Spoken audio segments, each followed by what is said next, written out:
दोस्तों आज के इस वीडियो को बिना टाइम वेस्ट किए शुरू करते हैं। दोस्तों ऑपरेशन ट्राइडेंट भारतीय नौसेना द्वारा 1971 के भारत पाकिस्तान युद्ध के दौरान पाकिस्तान के बंदरगाह शहर कराची पर शुरू किया गया एक आक्रामक अभियान था। ऑपरेशन ट्राइडेंट ने क्षेत्र में युद्ध रोधी मिसाइलों का पहला उपयोग देखा। यह ऑपरेशन 4 से 5 दिसंबर की रात को आयोजित किया गया था और पाकिस्तानी जहाजों और सुविधाओं को भारी नुकसान पहुंचाया गया था, जबकि भारत को कोई नुकसान नहीं हुआ था। पाकिस्तान ने एक माइन्सवेपर, एक विध्वंसक गोला बारूद ले जा रहे एक मालवाहक जहाज को खो दिया।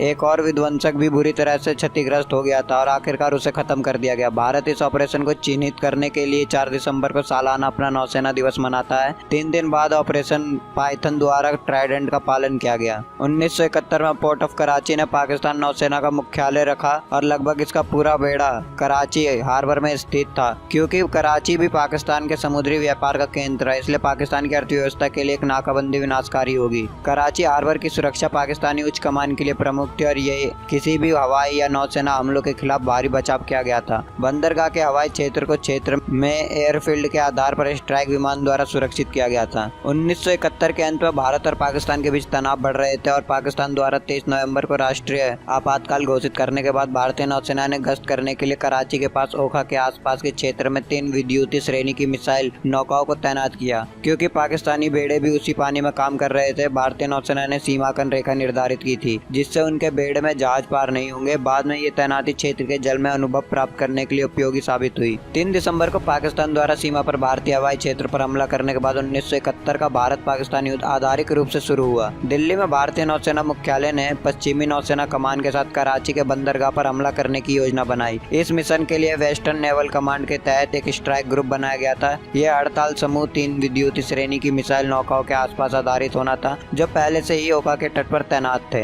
हालांकि इन नावों का परिचालन और रडार की सीमा सीमित थी और इसी कठिनाई को दूर करने के लिए समूह को समर्थन जहाजों को सौंपने का निर्णय लिया गया। 4 दिसंबर को कराची स्ट्राइक समूह के रूप में अब नामित किया गया था और 3 विद्युतीय श्रेणी की मिसाइल नौकाओं का गठन किया गया था। पहला INS निपात, दूसरा INS निर्घट और तीसरा INS वीर। प्रत्येक 4 सोवियत के साथ सशस्त्र SSN-2B स्टाइलेक्स सतह से बनाया गया था। सरफेस मिसाइल 74 किलोमीटर की सीमा के साथ 2 अनरलक क्लास एंटी सबमरीन कॉर्वेट, पहला INS किल्टान और INS कच्छल और एक बेड़े टैंकर INS पोशाक, ये सभी इस जंग में शामिल थे। ये समूह 25वीं मिसाइल बोर्ड स्क्वाड्रन के कमांडिंग ऑफिसर कमांडर बबूर भान यादव के अधीन था। जैसे कि योजना बनाई गई थी, 4 दिसंबर को स्ट्राइक ग्रुप कराची के तट से 250 समुद्री मील दक्षिण में पहुंच गया और पाकिस्तान वायुसेना की निगरानी सीमा के बाहर दिन के दौरान अपनी स्थिति बनाए रखी। क्योंकि पाकिस्तानी विमानों के पास रात में बमबारी करने की क्षमता नहीं थी, इसलिए ये योजना बनाई गई थी कि हमला शाम और भोर के बीच होगा। 10:30 बजे पाकिस्तान मानक समय भारतीय कार्य समूह अपने स्थान से कराची के दक्षिण की ओर 330 किलोमीटर दूर चला गया। जल्द ही पाकिस्तानी लक्ष्य युद्धपोत के रूप में पहचाने गए। भारतीय युद्धपोतों के उत्तर पश्चिमी और उत्तर पूर्व में 130 किलोमीटर की दूरी में पता चला।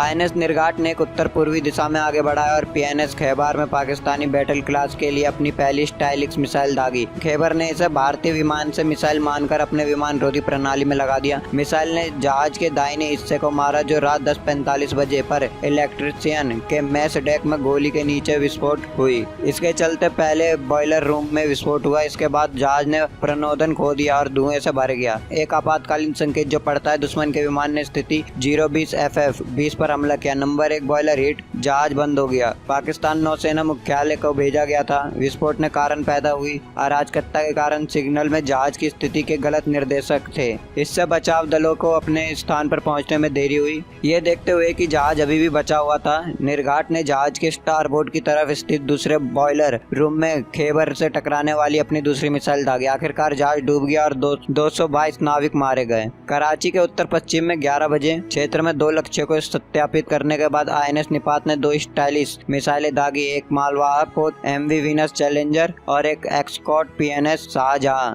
XC क्लास विध्वंसक। पाकिस्तानी सेना के लिए गोला बारूद ले जा रहे वीनस चैलेंजर ने मिसाइल के तुरंत बाद विस्फोट किया और अतंत कराची के 43 किलोमीटर दूर जा गिरा। दूसरी मिसाइल ने शाहजहां को निशाना बनाया और जहाज को बहुत नुकसान पहुंचाया। 11:20 बजे PNS मुहाफिज एक एडजुटेंट क्लास माइन्सवेपर INS वीर द्वारा लक्षित किया गया था। एक मिसाइल दागी गई और पुल के पीछे बाई और मुहाफिज को मार गिराया गया। यह PNHQ का संकेत भेजने से ठीक पहले डूब गया, जिसमें 33 नाविक मारे गए। इस बीच INS निपाट कराची की ओर बढ़ता रहा और कैमरिट तेल भंडारण कारण टैंकों को निशाना बनाते हुए कराची बंदरगाह के दक्षिण में 26 किलोमीटर की दूरी पर रखा। 2 मिसाइलों का प्रक्षेपण किया गया। एक निराश हो गया लेकिन दूसरे ने तेल के टैंकों को मारा जो जल गए और पूरी तरह से नष्ट हो गए, जिससे पाकिस्तानी ईंधन की कमी हो गई। टास्क फोर्स निकटम भारतीय बंदरगाहों पर लौट आया। जल्द ही PNHQ ने खाइबर के बचे हुए लोगों को बरामद किया। बरामद करने के लिए गश्ती जहाजों पर बचाव दल तैनात किया। जैसे कि मुहाफिज एक संकट कॉल को प्रसारित करने से पहले डूब गया, पाकिस्तानियों ने केवल अपने कुछ बचे लोगों से अपने भाग्य के बारे में सीखा, जो